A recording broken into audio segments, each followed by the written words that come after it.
Hello everyone, and welcome to the channel. Today we're diving deep into the shadowy world of medieval espionage. Forget James Bond with his fancy gadgets. We're talking about spies who operated with nothing but their wits, a dagger hidden in their boot, and a whole lot of courage. The Middle Ages might seem like a time of knights in shining armor and grand castles, but beneath that chivalrous surface, a secret war of information was constantly being waged. Kings, queens, popes, and dukes all relied on a hidden network of agents to stay one step ahead of their rivals. These weren't just soldiers, they were monks, merchants, minstrels, and even noble ladies, all playing a dangerous game where a single mistake could mean a swift and brutal end.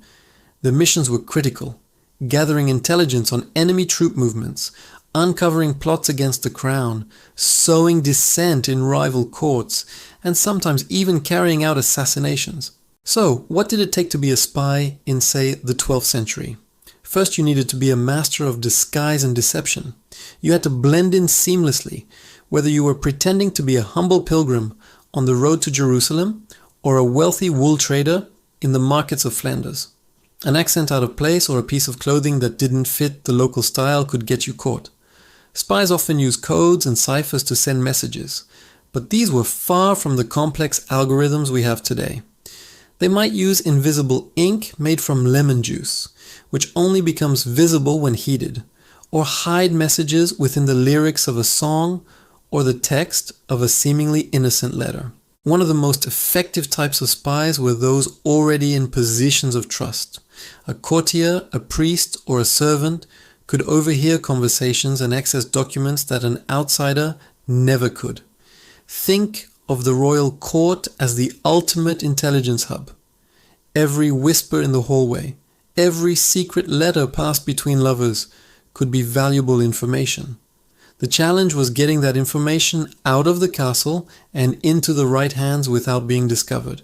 A great example of a medieval spy master was Sir Francis Walsingham, who served Queen Elizabeth I of England. While technically just after the medieval period, his methods were a culmination of centuries of espionage tactics. He built a vast network of spies across Europe, using everything from informants in the Spanish court to double agents within Catholic plots against the Queen.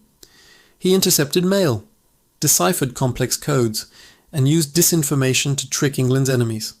His spy network was so effective that it was said he knew what the King of Spain had for breakfast. But Walsingham's network wasn't built from scratch. He was standing on the shoulders of giants. Centuries earlier, figures like the Byzantine Emperor Justinian had incredibly sophisticated intelligence services. His agents, known as curiosi, were everywhere, reporting on everything from barbarian troop movements on the frontier to potential rebellions brewing in the cities.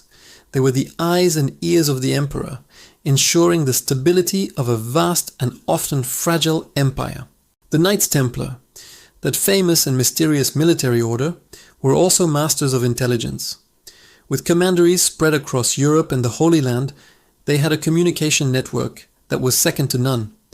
They moved money, information, and people with incredible efficiency, making them not only powerful bankers, but also a formidable intelligence agency. Their ability to gather information about their enemies, particularly in the Crusader states, was a key part of their strength. Their eventual downfall was, ironically, partly due to accusations of conspiracy and secret dealings, the very things that made them so powerful. Let's talk about the tools of the trade. Beyond the invisible ink and simple ciphers, the most important tool was the human mind. A good spy had to have an incredible memory, able to memorize long messages or detailed maps without writing anything down. They had to be excellent judges of character, knowing who to trust and who might betray them.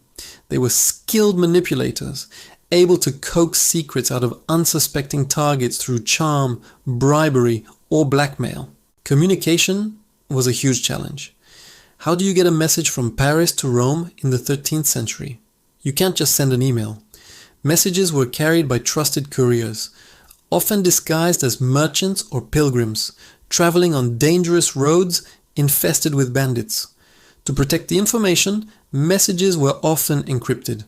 A common method was the Caesar cipher, where each letter in the message is shifted a certain number of places down the alphabet. It's simple by today's standards, but in an age of widespread illiteracy, it was surprisingly effective. Sometimes the methods were even more creative. There are stories of messages being baked into loaves of bread, hidden in the hollowed-out heels of shoes, or even tattooed onto the shaved head of a messenger, who would then let his hair grow back before starting his journey.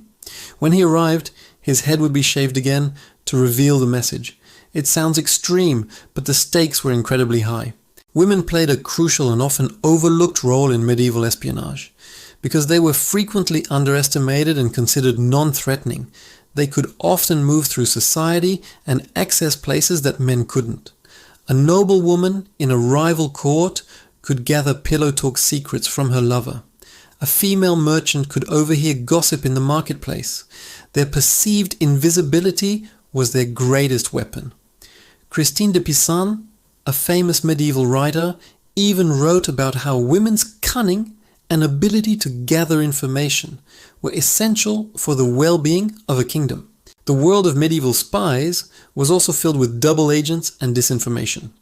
A common tactic was to turn a captured enemy spy, forcing them to send false information back to their masters. This could lead an army into a trap or make a king distrust his most loyal advisors. Spy masters would deliberately leak false plans to see where the information ended up, helping them root out traitors in their own ranks. It was a constant psychological battle, a chess game where the pieces were human lives. One of the most famous intelligence operations of the Middle Ages was the one that led to the Battle of Agincourt in 1415. English King Henry V had extensive knowledge of the French nobility's divisions and the layout of the terrain, thanks to his spies. This intelligence allowed him to choose the perfect battlefield, a narrow, muddy field that neutralized the French advantage in numbers and heavy cavalry. The result was a stunning and decisive victory for the English, a victory made possible not just by longbows, but by good intelligence. The papacy in Rome also had one of the most extensive intelligence networks in the medieval world. Through its vast web of bishops, priests, and monastic orders across Christendom, the Vatican could gather information on political developments in every kingdom. Papal legates, or envoys, were not just diplomats. They were intelligence officers, reporting back to Rome on the loyalty of kings and the mood of the people. This information network was essential for maintaining the Church's immense political and spiritual power. So, as you can see, the silent, shadowy world of medieval espionage was just as important as the loud, clashing world of knights and battles. The outcomes of wars, the fates of kings, and the course of history were often decided not on the battlefield, but in the whispered conversations and secret letters of these forgotten spies. They were the unsung heroes and villains of the age, playing the ultimate game of thrones, where the prize was power and the cost of failure was death. The next time you think of the Middle Ages, remember the hidden world of intrigue that lay just beneath the surface. Thanks for watching. If you found this dive into the secret history of medieval spies as fascinating as I did, make sure to hit that like button and subscribe to the channel for more hidden stories from the past. Let me know in the comments which part of medieval espionage you find most intriguing. See you in the next video.